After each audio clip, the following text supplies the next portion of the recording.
C'est une tradition. Dans ce village, au bout des gorges de l'Hérault, depuis toujours, on façonne la terre vernissée.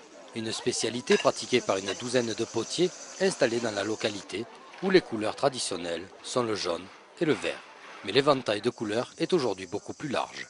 Chez nous en Belgique, c'est plutôt la poterie brune de couleurs.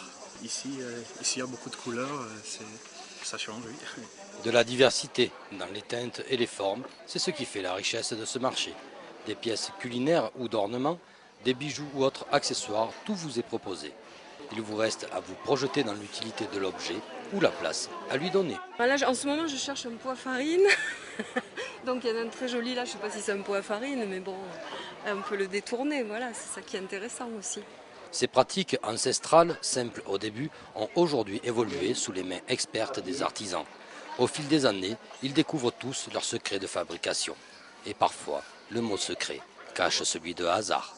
Les molécules ont la possibilité de s'organiser spontanément, de manière aléatoire, dans l'émail.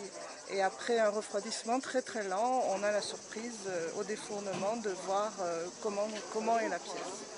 Tout au long de ces 2 jours, un atelier d'initiation au tournage est proposé sous les conseils avisés d'un professionnel.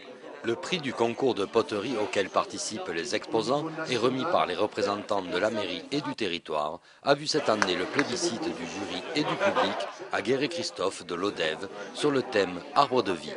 Le 2e prix a lui été attribué à Victoria Loudun de Saint-Jean-de-Fosse.